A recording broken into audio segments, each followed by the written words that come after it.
What's up, Crow Nation? We're the KL Insiders. What we're going to do is we're going over all the latest news in the KL. I'm Pat McGuire. I'm from Philadelphia, PA. I've been working with the Kronum League since 2011, and I currently work with the Rec League, and I am part of the game day staff. Hey guys, I'm Hunter Polanski. I'm from Lancaster, Pennsylvania. I've been with the Towson Kronum Club for 3 years now. I'm vice president. Little fun fact about me, I have the first Scott Kennedy's signatures. That's a pretty good fun fact. It is. Great fun fact. What's up, Crow Nation? I'm Scott Davis. I've been the treasurer at Towson for the last 3 years, and I'm from Hagerstown, Maryland. Little fun fact about me is I go by Hank. Great fun fact. Great fun fact. All right, and what we're going to be going over today is we're going to go over who the new Workhorses captain is and also over the retired and released list. All right, big news of the day is Richie Schaefer, in his second season in the KL, is named captain of the Workhorses team. This is going to come as a surprise for much of the league, but I don't think many people are going to disagree with it. Hunter, what kind of captain do you think he's going to be with this team? When I first heard that Richie's going to take over Workhorses, I was super pumped. It was awesome. I really think that he can do a good job with it.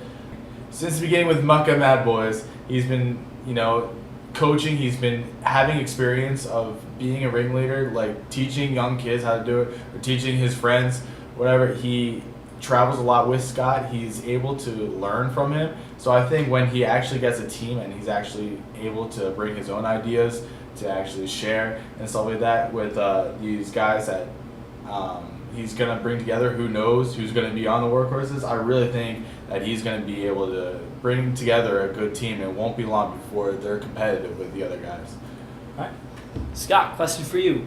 With the same concept of what kind of captain do you think he's going to be, do you think he's going to be more of like a McGrath Cavalcanti, where you're the emotional leader on the field, the example on the field?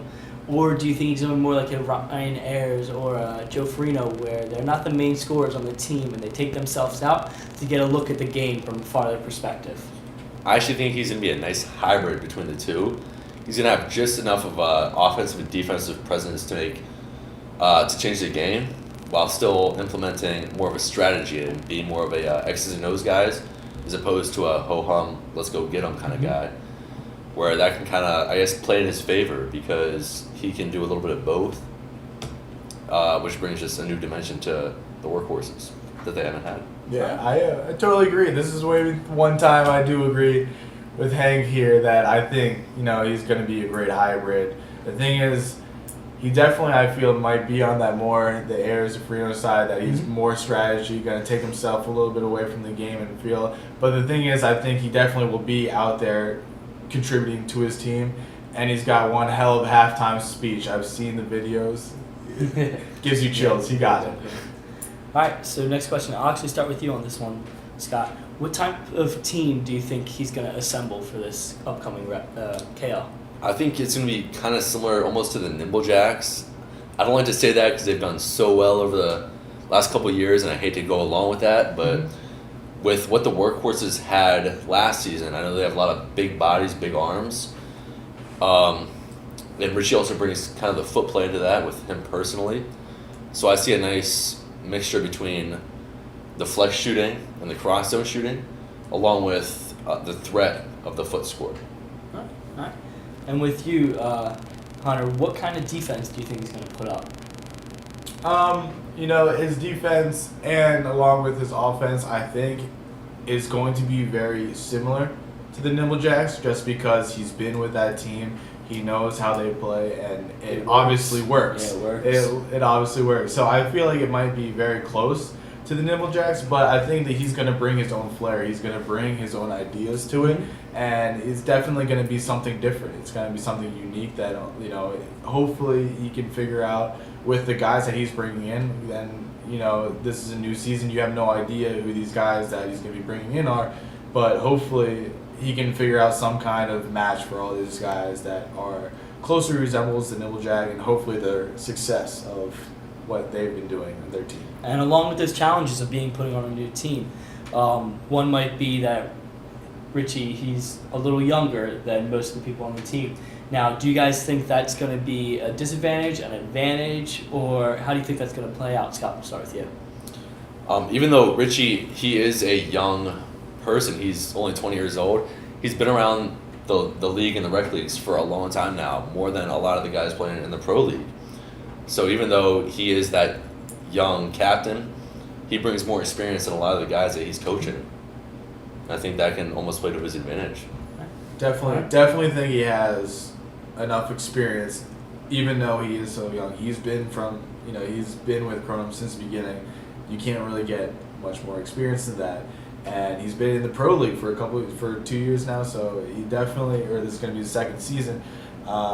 Definitely think he has enough experience, has enough knowledge of the game, because he has been with the Nimblejacks, who are, it's not just one guy dominating and that's how they win. They actually have a set up offense. They actually have set up things. They are very methodical in the way they work. And I think that Richie is willing to learn from Scott, which he wanted to do the whole time. He wants to be, Scott's right-hand man. He learns from him. So I think that their team's not going to be some, give it like Phil can dominate a game. Yeah. So the workhorses last year, things were going wrong, put the ball in Phil's hands, and Phil will do what he does.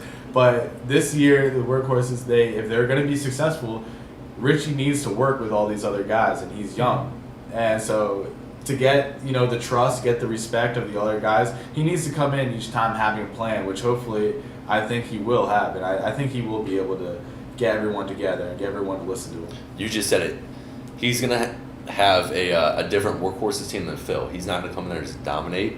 As long as he comes in with his strategy and he knows what he's going to do, the workhorses will have no problem following him to a hopefully successful season. Like both of you just said, Rich is going to be more of an X's and O guy, not that emotional leader that Phil was, who would just go out and change the game. He's going to take that time out, set up the play, and figure everything out for these guys. All right, next up on the KL Insiders, what we're going to go over is we have the list of all the retired players and the released players for this upcoming season. So first up, from the Nimblejacks, we have Jason Shegda and Ryan Tressler. And then from the Night Owls, we have Frank McKnight, Jay Klein, Dan Giroux, Chris Cluster, and Bill Zane. From the Throwbacks, John Graham. From the Urban Legends, Brian Sperling, Todd Wampler, Pat Dexter, Kyle Miller. From the Evergreens, we have Jeff Yetter and Chris Braze. From the Jet Sets, we have Jeff Regensburg and Kevin Corbett. And then finally from the Workhorses, we have Matt Kump, Phil Cavalcante, Larry Mitros, and Derek Klauser. And then just a quick note, we lost someone special to the Kronum family this past year, Jerry Plesha. He passed away last year, and he will be greatly missed by the entire Kronum community. There would definitely be hard shoes to fill coming up this season as a friend and as a teammate, and especially as a player.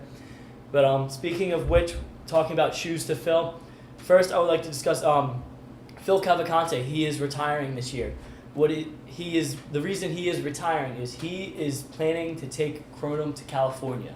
He is trying to get us a West Coast fan base, just try and build it up over there. And you guys, I just want to get your opinions on what you think Phil is doing. Scott, I'll start with you first.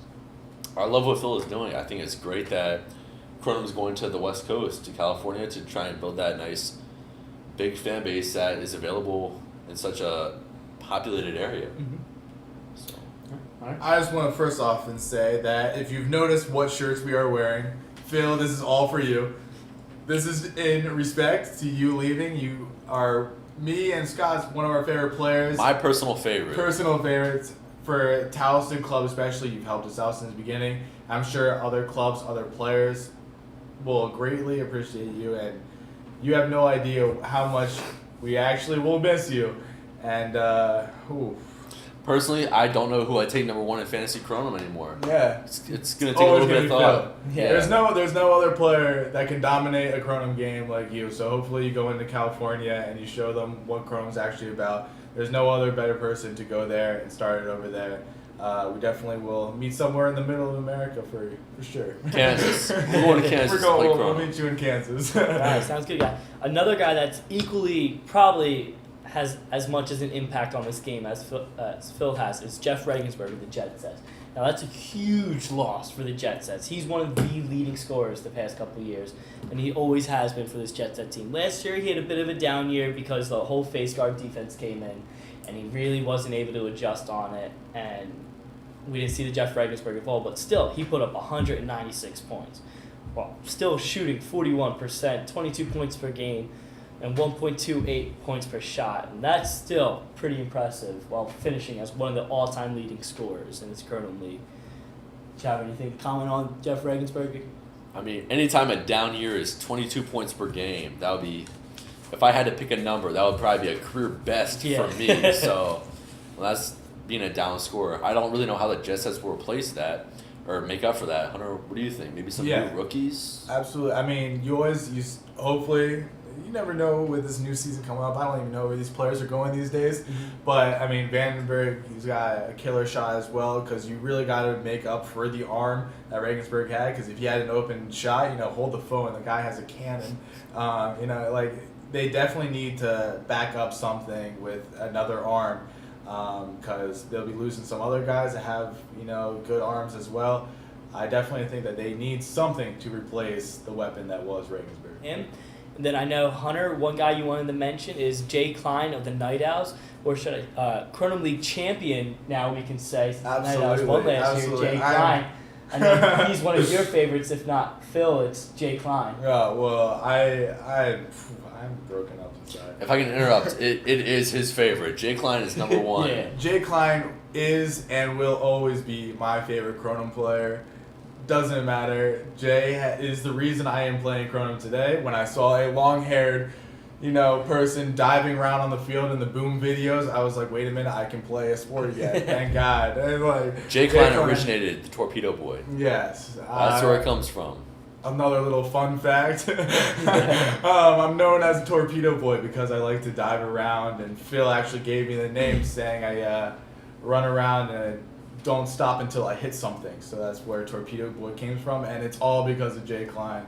Jay, I just want to thank you for what you did for Kronum and your tenacious defense. Night Owls are going to miss you. I don't know how they're going to replace that. Yeah, one of the best drop kick shots in the league, and definitely one of the best defenders in the league, Absolutely. too. One other retiree that I would like to mention is Ryan Tressler. He is a journeyman throughout the Kronum League. I know KL5 was on the throwbacks, and then this past year, he was a bench player for the Nimblejacks. He was really part of helping Scott get the statistics down and where the players are going to shoot. But this next coming up rec, he's taking on the tough task. He's going to be a Kronum League referee. So we'd like to wish him the best of luck with that. And now next up, I would like to go over the released list. So these are the players that were released from their teams. They aren't out of league. They are still they are free agents. So they're going to try and hopefully get onto another team. So from the Urban Legends, we have Nate Baker and Giovanni Amodei. From the Jet Sets, we have Nick DeLuca, Don McCall, Anthony Barbera, and Joe Hoban. From the Workhorses, we have Matt Thornton, Costa Nicholas, Ryan McGlenzie, and Mike Lario. And then from the Throwbacks, we have Lou Martin. First person I would like to talk about is from the Jet Sets, Anthony Barbera. I was a bit surprised to hear that he got released from this team. Anthony Barbera is one of the original founding fathers of Kronum. He was one of the, I think he might be still, he is the only player that was on a Kronum League roster to still play at the Pit, the original place where Kronum first started. So to see him go, it's sad, but on the plus side, he's most likely going to get picked up. I can see him getting picked up by a captain. What I would like to see out of him, though, is to be a good secondary scorer, be someone that once the main guys are all shut down, they can look to him to know that he's going to hit those shots, hit those flex shots that they need. A perfect example of this person would be Tyler Katz. He did it in the championship game against the Nimblejacks, and he put up 30 points just in that position. So the statistics do come. Barb's, just quick, his numbers last year, he had 32 points on 20% shooting, 3 points a game, and then he put up a .41 points per shot. Just real quick, Scott, just some of your thoughts on Barb's being released. I mean, I think anytime a championship team goes on a run for the championship, you have to have those solid role players that can put up points when you need them to put up points, and that's what Anthony Barbera can do. He could be a solid 10 to 15 points at any certain time if the opportunity comes, and that could really be where he shines and makes a name for himself in this upcoming KL5 after a down year. Okay. I definitely think that Barbera can make another team. It's unfortunate he's leaving the Jet Sets because, again, what we were talking about with Regensburg, it's another big arm that you're losing on the Jet Sets. And at first, I'm wondering what is going to be going on with the Jet Sets. Are they going to have big arms? They still have Vandenberg that's got, one of the best point shots that I've seen just personally. I love watching him take point shots.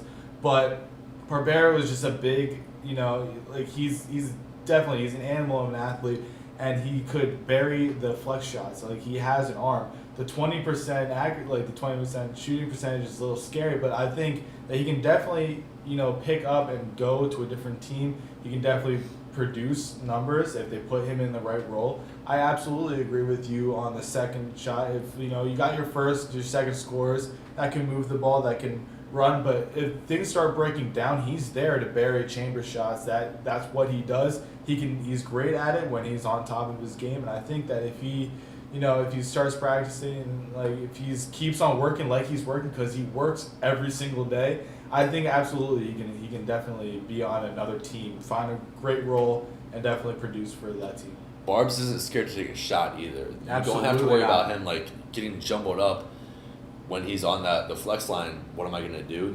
He's gonna at least take the shot, so the rebound will be there. There's options when he's on the field. What's gonna happen. He looks for that chamber shot. He's not kicking with those high tops. He's taking that chamber shot. He's definitely looking to pounce with chambers. I would invest in some nice turfs if I were him, but Whatever personal floats Barbera's preference. Preference. Yeah, and even on defense, he can put up that block. He's been one of the biggest he guys. He can definitely block a shot. Yeah, he's a big blocker. Next up, I would like to talk about Don McCall, another Jet Set crosser that was released.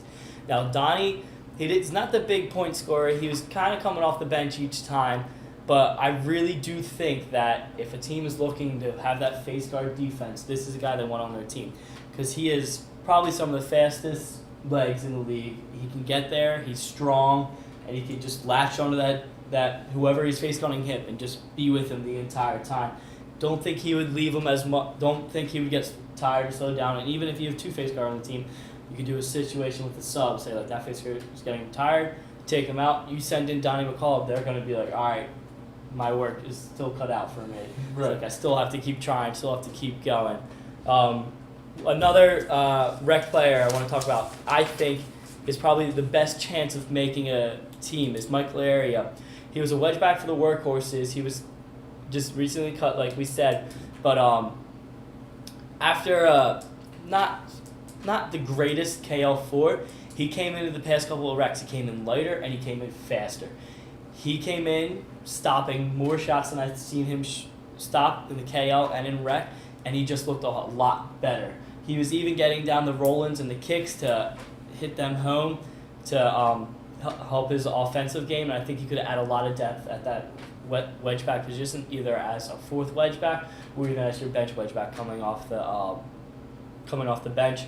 And then just a couple others that hope to continue their career. Lou Martin, Ryan Glenzie, and Matt Thornton. Did you guys have any comments about them?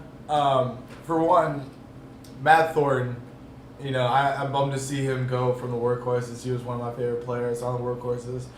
If I was setting up a team, yes, Thornton's not your number one goal scorer. If he's coming off the bench, whatever. Thornton, to me, is some guy that I would want on my team. I would want him on my bench. I would want him, playing in the game. I want him on the team because he brings energy. He's someone say he brings too much energy. Maybe he's high. No, absolutely not. Like I play with Thornton. And I love playing with Thornton because he makes you want to play. He makes you want to run around. He makes you want to have that energy to keep on going. He's competitive. That's what you want on your bench. That's what you want coming into the game. Some guy that fights for you, some guy that's competitive, and Thornton is that. That's some guy that I think should get picked up by another team. I love Thornton as a player. Thornton, I do have to apologize. We were playing in a rec game one time, and I hit you in the Manish region. I apologize for that again. But I do think you can make another KL team as there's a lot of foot skill with you. That's always a viable asset for any team in the KL, especially with as much throwing as there is now. Mm-hmm. Any wedge back that come in is maybe the 4, 5, or 6 wedge back. That's a valuable asset to any team because it's a 60-minute game. It's a long time to play Kronum. You do get tired, so you do need the rotation to come in and almost the relief wedge backs that can come in, make 2 or 3 nice saves, and go back, help your team win. Yeah, and especially how the league's going with the backdoor passes and how much offensively it's getting, you're going to need those sub wedge backs. People are going to get tired, especially if the wedge backs you have in there too are trying to score a lot and as more of an offensive weapon, they're going to need a break. Yeah, I also think that another release, what you were saying earlier, is Don McCall. I think that he should absolutely get picked up. I mean, the guy, like you were saying, he's tenacious, aggressive, he's fast, he's got a boot for a leg, he can hit shots with his feet. I definitely think that he's another release that is going to be a good pickup if someone wants to put him in a role that he can succeed. That's our show for this week. Tune in next week for some big trades and even more news. Follow us on Facebook, Twitter, and Instagram at KL Insider. And please check out Kronum.com, get updated on the latest news, get yourself out to a tournament, a rec league. Hopefully we'll see you on the round. All right, I'm Pat McGuire. I'm Hunter Blansky. And I'm Scott Davis. And we'll see you next week.